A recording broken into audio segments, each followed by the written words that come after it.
Hey everyone, welcome to call back coding. So आज की video होने वाली है बहुत ही इंटरेस्टिंग, क्योंकि आज की वीडियो में हम पढ़ने जा रहे हैं आइटरेटिव स्टेटमेंट्स इन जावास्क्रिप्ट। तो चलिए शुरू करते हैं।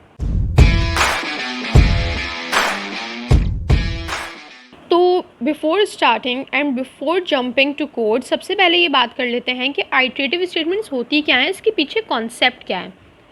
बेसिकली आइटरेटिव स्टेटमेंट्स जो है वो हमारे पास लूप होती हैं।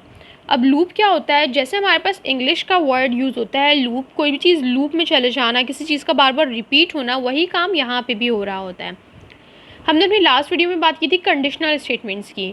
तो हमारे पास इफ़ एल्स और इफ़ एल्स इफ़ जो था, उन सबको हम कहते थे कंडीशनल स्टेटमेंट्स। इसी तरीके से हमारे पास जितने भी लूप्स जो है वो जावास्क्रिप्ट में यूज़ होंगे या किसी भी लैंग्वेजेस में जो हमारे पास लूप्स यूज़ होते हैं, उसे हम कहते हैं आइटरेटिव स्टेटमेंट्स।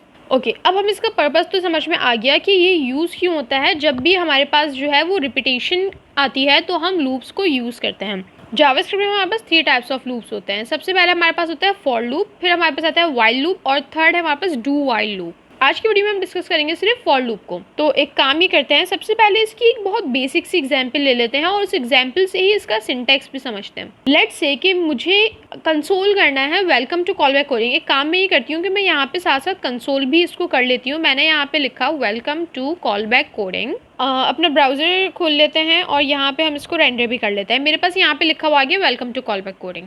ये तो मैंने लिख लिया। लेट्स से कि मुझे ये एक और बार लिखना है, तो मैंने इसे कॉपी किया और मैंने यहाँ पे पेस्ट कर दिया और मैंने इसे रेंडर किया। मेरे पास यहाँ पे ये एक और बार शो हो गया। अब अगर मुझे ये काम एक बार और करना है तो मैं आराम से कॉपी पेस्ट कर सकती हूँ। लेट्स से कि मुझे ये 10 टाइम्स करना है, तो मैं 10 टाइम्स इसे कॉपी पेस्ट कर लूँगी। बट अगर ये मुझे 100 टाइम्स करना है तो मैं ये काम नहीं करूँगी। मैं 100 टाइम्स इसे कॉपी पेस्ट नहीं करूँगी, क्योंकि हमारे पास जो है क्या इशू आ सकता है। एक तो ये कि हमारी एफर्ट बहुत लगेगी इसको बार बार लिखने में। दूसरा हमारे पास मसला ये आ सकता है कि हमारा जो है वो कोड इतना लेंदी हो जाएगा। हमने पहले भी बात की थी कि डेवलपर्स की कोशिश होनी चाहिए कि कोड जितना प्रिसाइज हो सके उसे इतना प्रिसाइज रखें। तो ये बिल्कुल भी गुड प्रैक्टिस नहीं है कि हम बार बार एक ही चीज़ को जो है वो रिपीट कर रहे हैं। तो जब हमारे पास ऐसी सिचुएशंस आ जाती हैं जहाँ पे हमारे पास रिपीटेशन आ जाती है, तो वहाँ पे हम यूज़ करते हैं लूप को। अब लूप को हम किस तरीके से यूज़ करेंगे, मैंने ये सब कर दिया रिमूव। सबसे पहले बात कर रहे हैं हम फॉर लूप की। तो यहाँ पे हम फॉर लूप का सिंटेक्स देखते हैं। मैंने लिखा फॉर इज़ अ कीवर्ड, और उसके बाद मैंने लगा दी यहाँ पे पैरेंथेसिस। अब इसके बाद मुझे 3 चीज़ें करनी है। सबसे पहले मेरे पास होगी इनिशियलाइजेशन, उसके बाद हम यहाँ पे चेक करेंगे कंडीशन, और थर्ड चीज़ हमारे पास आ जाएगी इंक्रीमेंट या डिक्रीमेंट, और फिर इसके बाद हमारे पास ये आ जाएगी इसकी बॉडी। तो ये हमारे पास हो गया बेसिक स्ट्रक्चर फॉर लूप का। अब हम इसको लिख के देखते हैं कि अगर मुझे welcome to call back coding let's say 20 times print करना है तो वो मैं कैसे करूँगी। मैंने यहाँ पे लिखा फॉर और मैंने लगाया पैरेंथेसिस। अब मुझे करनी है इनिशियलाइजेशन। मैंने बनाया एक वेरिएबल, मैंने लिखा वार आई इक्वल्स टू 0। यहाँ पे मैंने वेरिएबल को डिक्लेयर भी किया और साथ साथ इनिशियलाइज भी कर दिया है। आप चाहें तो आप यहाँ पे भी वेरिएबल को डिक्लेयर कर सकते हैं कि पहले वार आई मैंने लिख लिया और यहाँ पे आके उसकी वैल्यू दे दी। फिलहाल मैंने एक साथ ही किया ये काम। उसके बाद मैंने यहाँ पे लगाया सेमीकोलन। अब हम बात करेंगे कंडीशन की कि कंडीशन क्या आनी चाहिए। मुझे ये लूप चलाना है 20 टाइम्स और ये स्टार्ट हो रहा है 0 से। इसका मतलब कि मुझे ये 19 तक लेके जाना है। मैंने लिख दिया आई इज़ लेस देन 20, तो ये 19 तक खुद चल जाएगा। फिर से मैंने लगाया सेमीकोलन। अब मेरे पास आ जाएगा इंक्रीमेंट, तो मैंने लिखा आई प्लस प्लस। अब ये आई प्लस प्लस क्या है, ये है हमारे पास इंक्रीमेंट ऑपरेटर, जो कि हम ऑलरेडी डिस्कस कर चुके हैं। मैंने यहाँ पे कर दी इसकी बॉडी ओपन। अब मुझे ये वाला काम रिपीट करना है, तो मैं इसको यहाँ से कट करूँगी और यहाँ पे लाके कर दूँगी पेस्ट। ये हो गया बेसिक सा स्ट्रक्चर हमारे पास फॉर लूप का। अब इसको अपने ब्राउज़र पे जाके चेक करते हैं। अच्छा, हमारे पास जो है वो यहाँ पे बार बार लिखा हुआ नहीं आ रहा होता है। जितनी बार सेम चीज़ रिपीट हो रही होती है वो यहाँ पे हमारे पास जो है वो शो हो जाती है। तो यहाँ पे हमारे पास शो हो रहा है कि 20 टाइम्स जो है ये कंसोल हुआ है। हम एक काम ही कर सकते हैं कि हम यहाँ पे डॉक्यूमेंट डॉट राइट भी लिख सकते हैं, ताकि मेरे पास वहाँ पे 20 टाइम्स लिखा हुआ भी आ जाएगा। मैंने कहा डॉक्यूमेंट डॉट राइट और उसके अंदर मैं यही वाला टेक्स्ट कॉपी करके पेस्ट कर देती हूँ। अब हम यहाँ पे अपने ब्राउजर पे इसको चेक करेंगे। मैंने इसको रेंडर किया तो मेरे पास यहाँ पे ही 20 टाइम्स लिखा हुआ आ गया। हमें लाइन भी ब्रेक करनी पड़ेगी यहाँ पे। आप चाहें तो यहाँ पे BR का टैग भी यूज़ कर सकते हैं। उसके बाद मैं इसको रेंडर करूँगी तो मेरे पास यहाँ पे 20 टाइम्स आ गया। अब मुझे काउंट करना पड़ेगा कि 20 टाइम्स आया है, तो मैं एक काम और ये कर सकती हूँ कि मैं यहाँ पे इस आई को ही प्रिंट करा के चेक कर लेती हूँ। आई में जो वैल्यू चल रही है वो यहाँ पे प्रिंट हो जाएगी। अब यहाँ पे तो पहली वैल्यू है 0, यहाँ पे मुझे 1 2 3 4 चाहिए, तो एक काम हम करते हैं कि i+1 को प्रिंट कराते हैं।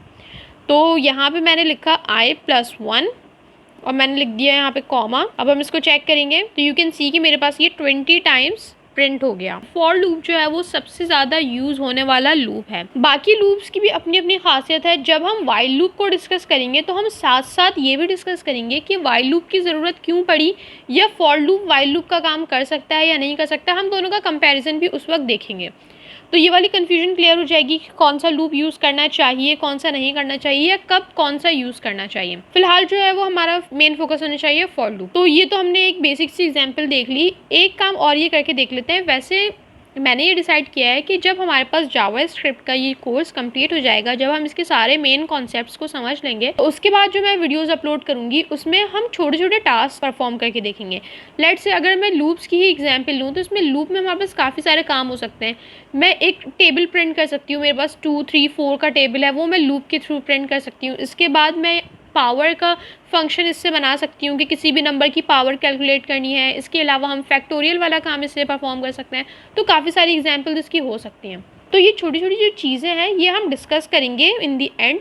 इससे ये होगा कि हम जो है वो लॉजिक बिल्डिंग भी सीखेंगे, क्योंकि syntax is not enough. Syntax तो हम नेट से भी सर्च कर सकते हैं। बहुत दफ़ा ये होता है कि हम बहुत सारी जो है प्रोग्रामिंग लैंग्वेजेस एक साथ सीख रहे होते हैं, या एक साथ जो है बहुत सारी प्रोग्रामिंग लैंग्वेजेस पे वर्क कर रहे होते हैं। अब ऐसी सिचुएशन में ये बहुत मुश्किल हो जाता है कि सबका सिंटेक्स याद रखा जाए। तो मोस्ट ऑफ द टाइम्स ये होता है कि आप सिंटेक्स भूल जाते हैं या सिंटेक्स मिक्स कर देते हैं आपस में। तो उस वक्त गूगल आपकी हेल्प के लिए अवेलेबल होता है। बट द थिंग इज़ हम लॉजिक कैसे लगाएं, ये सबसे इंपॉर्टेंट बात है। मुझे ऐसा लगता है कि प्रोग्रामिंग में सबसे मेन बात ये होनी चाहिए कि आपकी लॉजिक बिल्डिंग स्ट्रांग होनी चाहिए।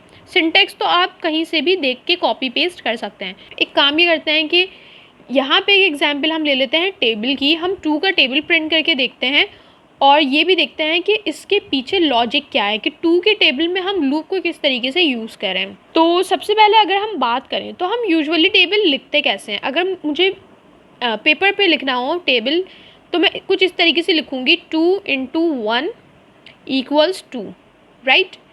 अगर मैं इसको ही कॉपी पेस्ट कर दूं और यहाँ पे बस हमारे पास एक चेंज ये होगा कि यहाँ 2 आ जाएगा और यहाँ आ जाएगा 4। इसी को कॉपी पेस्ट करके मैं 10 टाइम्स इसको लिख लेती हूँ। ओके, सो मैंने यहाँ पे 2 का टेबल लिख लिया। अब हम ये देखते हैं कि हम इसको लूप के साथ कैसे प्रिंट कर सकते हैं। लेट्स से कि मैं ये कहती हूँ कि मुझे ये वाली लाइन प्रिंट करनी है। तो ये तो समझ में आ गया कि इस तरीके से काम नहीं होने वाला। तो मैंने यहाँ पे लिख दिया कि भाई रॉन्ग अप्रोच, ये बिल्कुल भी सही अप्रोच नहीं है। दूसरा काम, अब मुझे ये कैसे पता चलेगा कि यहाँ पे लूप लगना है, क्योंकि एक चीज़ है जो बार बार रिपीट हो रही है। पहले ये वाली लाइन आएगी, फिर ये वाली लाइन आएगी, फिर ये वाली लाइन, फिर ये वाली लाइन। इसका मतलब कि एक चीज़ जो है वो बार बार रिपीट हो रही है। ये देखते हुए मैंने अंदाज़ा लगाया कि यहाँ पे हम यूज़ करने वाले हैं लूप। अब लूप यूज़ करना है तो सबसे पहले हम लूप लिख लेते हैं। मैंने यहाँ पे लिखा इंट आई, क्योंकि अभी हमने जो लूप लिखा है हम बस उसी को लिख लेते हैं। अभी हमें नहीं पता कि लूप कहाँ से कहाँ तक चलेगा। और मैंने यहाँ पे लिखा था 20 और यहाँ पे मैंने लिख दिया था i++। मैंने ऊपर ऐसा लूप लिखा था तो मैंने यहाँ पे मैंने यहाँ पे सी लैंग्वेज का सिंटेक्स लिख दिया है। यहाँ पे वार लिखेंगे। ओके, सो ये तो मैंने लिख लिया। जैसे मैंने ऊपर यहाँ पे लिखा था वो चीज़ मैंने यहाँ पे लिख ली। अब हम देखते हैं कि लूप यहाँ पे कितने टाइम्स चल रहा है। अगर मैं काउंट करूँ तो ये मेरे पास लाइन नंबर 1 है, फिर ये 2 3 4 5 6 7 8 9 10। इसका मतलब मेरा लूप चलेगा 10 टाइम्स। तो मैं एक काम ही करती हूँ, 0 से मैं इसको कर दूँगी <9। तो फिर ये कुछ इस तरीके से चल जाएगा कि 0 से 9 जो है वो हमारे पास टोटल 10 टाइम्स हो जाएगा। अब मुझे क्या करना है, वो चीज़ें जो कांस्टेंट रहेंगी हर आइट्रेशन में। ये मेरी फर्स्ट आइट्रेशन है, ये मेरी सेकंड आइट्रेशन है, ये थर्ड आइट्रेशन है। अब हर आइट्रेशन में ऐसी कौन सी चीज़ है जो कांस्टेंट है। अगर मैं इस वैल्यू को देखूं, इस 2 को देखूं, तो ये हर आइट्रेशन में सेम रहेगा। हर जगह जो है हमें सबसे पहले ये 2 ही लिखना है।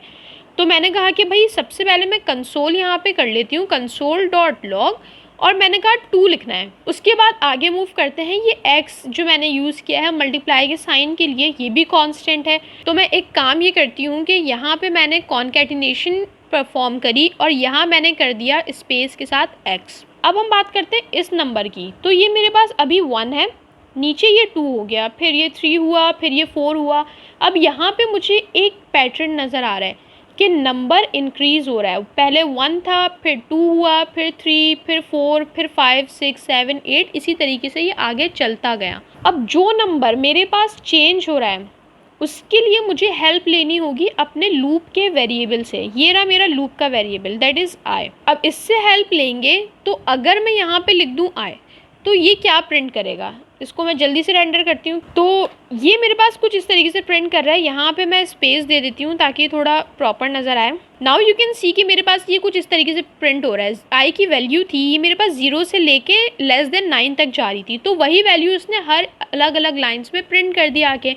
लेकिन मुझे 0 से तो वैल्यू चाहिए ही नहीं, मुझे 1 से चाहिए। तो नो प्रॉब्लम, हम यहाँ पे आई की वैल्यू अब 1 से लेके <11 तक, राइट, क्योंकि ये 10 तक चलेगा। हम ये भी कर सकते हैं कि <10 कर देते हैं।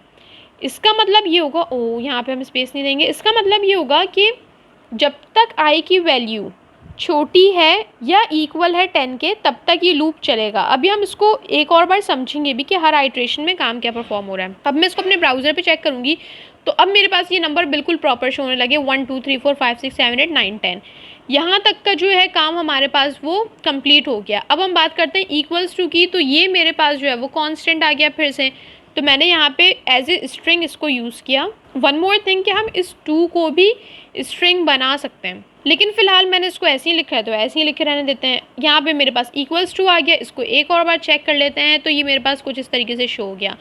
अब मेरे पास यहाँ पे नंबर्स आ रहे हैं। ये नंबर्स कहाँ से आ रहे हैं, जब 2 मल्टीप्लाई हो रहा है इस 1 से, तो ये नंबर आ रहा है। अब मुझे परफॉर्म करनी है यहाँ पे क्या, कैलकुलेशन। कैलकुलेशन कैसे परफॉर्म करनी है कि 2 को मुझे मल्टीप्लाई करना होगा। हमेशा कौन सा नंबर मल्टीप्लाई हो रहा है, 2 मल्टीप्लाई हो रहा है, राइट। लेकिन 2 मल्टीप्लाई हो रहा है किससे, इन नंबर से जो चेंज हो रहे हैं, और जो नंबर चेंज हो रहे हैं वो नंबर मेरे पास यहाँ पे कैसे प्रिंट हुए थे, आई की हेल्प से। इसका मतलब आई में वो वैल्यू चल रही है, तो मैं इसको मल्टीप्लाई कर देती हूँ आई से। अगर मैं इसको अब रेंडर करूँ तो यू कैन सी कि मेरे पास यहाँ पे बिल्कुल प्रॉपर टेबल जो है वो प्रिंट होके आ गया, जैसा कि हमने यहाँ पे देखा था। तो हमने स्टेप बाय स्टेप लॉजिक लगाई और उस टेबल को हमने यहाँ पे प्रिंट कर लिया। अब जिसके लिए मुझे यहाँ पे 10 लाइंस लिखनी पड़ी थी, वो काम जो है मेरे पास यहाँ पे 2 लाइंस में हो गया। ओके, अब हम इसको एक बार समझ लेते हैं कि ये वर्किंग इसमें हो रही कैसे। सबसे पहले क्या होगा कि जब ये लूप स्टार्ट होगा तो हमारे पास इनिशियलाइजेशन जो है वो परफॉर्म हो जाएगी। आई की वैल्यू फर्स्ट टाइम में मेरे पास क्या हो जाएगी, आई = 1 हो जाएगा। ये होने के बाद मेरे पास चेक होगी कंडीशन। जब कंडीशन चेक होगी तो कंडीशन में हमारे पास लिखा हुआ है आई शुड बी < 10। या तो आई इक्वल हो 10 के या तो 10 से छोटा हो। कंडीशन मेरे पास क्या हो जाएगी, ट्रू। जैसे ही कंडीशन ट्रू होगी ये फ़ौरन से लूप के अंदर आ जाएगा। अभी यहाँ पे ये मूव नहीं करेगा, ये लूप के अंदर आएगा और लूप के अंदर जो भी काम होगा वो उसको एग्जीक्यूट करेगा। तो हम यहाँ पे लिख सकते हैं कि बॉडी जो है वो एग्जीक्यूट हो जाएगी। ये करने के बाद क्या करेगा, अब यहाँ से कर्सर मूव करके आएगा यहाँ पे, और अब ये करेगा इंक्रीमेंट। इंक्रीमेंट करने के बाद यहाँ पे मैंने लिख दिया इंक्रीमेंट। इंक्रीमेंट करने के बाद अब ये वापस आएगा यहाँ पे और अब चेक करेगा ये कंडीशन। कंडीशन ट्रू होगी, आई की वैल्यू पहले क्या थी 1, फिर वैल्यू क्या हो गई होगी 2। अब ये कंडीशन चेक करेगा क्या 2 छोटा या इक्वल है 10 के, बिल्कुल है, कंडीशन ट्रू हुई होगी। उसके बाद ये वापस जो है वो इसके अंदर आएगा और फिर बॉडी को एग्जीक्यूट करेगा। कंडीशन चेक होने के बाद फिर से जो है वो बॉडी एग्जीक्यूट होगी और ये साइकिल जो है वो बार बार रिपीट होती रहेगी। इन सब में सिर्फ एक ही काम जो इनिशियलाइजेशन है वो सिर्फ एक बार परफॉर्म होगा इनिशियली। सबसे पहले जब लूप स्टार्ट हुआ बस ये काम परफॉर्म हो गया, इसके बाद ये काम परफॉर्म नहीं होगा दोबारा। साइकिल कैसे चलेगी, सबसे पहले ये हुआ, उसके बाद इसने कंडीशन चेक की और बॉडी के अंदर आके उसको एग्जीक्यूट किया। एग्जीक्यूट पूरा कर दिया, अब ये यहाँ पे आया, इसने इंक्रीमेंट किया, वापस पीछे आया, यहाँ पे कंडीशन चेक हुई, फिर से बॉडी के अंदर आया, इसको एग्जीक्यूट किया। जब तक मेरे पास कंडीशन ट्रू होगी इसकी बॉडी एग्जीक्यूट होती रहेगी। लेट्स से कि मेरे पास यहाँ पे आई की वैल्यू होगी 10, राइट। 10 चेक हुआ होगा, यहाँ पे = 10 होगा, कंडीशन ट्रू हुई होगी, ये अंदर आया होगा और यहाँ पे मेरे पास जो है वो बॉडी एग्जीक्यूट हो गई होगी। इसके बाद ये वापस गया होगा यहाँ पे, जब यहाँ पे आया होगा तो आई की वैल्यू अब हो चुकी होगी 11 होने के बाद जब ये यहाँ आएगा और इसकी कंडीशन को चेक करेगा तो अब कंडीशन फॉल्स हो जाएगी और ये मेरे पास जो है वो लूप से बाहर आ जाएगा। इससे मुझे ये पता चला कि मेरे पास आई की जो आखिरी वैल्यू थी वो थी 11। अगर मैं आई की वैल्यू को यहाँ पे कंसोल करके देखूँ, हमें वैसे तो देखने से ये पता चल रहा है कि आखिरी बार आई जो है मेरे पास यहाँ पे 10 प्रिंट हुआ है। हमने यहाँ पे आई की वैल्यू देखी है 10, लेकिन अगर मैं यहाँ पे i की वैल्यू को कंसोल करूँ तो यू कैन सी कि मेरे पास यहाँ पे 11 प्रिंट हुआ है, क्योंकि आखिरी बार जो है वो इंक्रीमेंट हुआ, कंडीशन फॉल्स हुई और ये इससे बाहर आ गया। तो ये वाले कॉन्सेप्ट जो हैं वो हर किसी के क्लियर होने चाहिए। Okay guys, so that was it for the video. If you guys have any query, ask me in the comment section, and don't forget to like, share and subscribe to my channel Callback Coding. So see you in the next video. Thank you.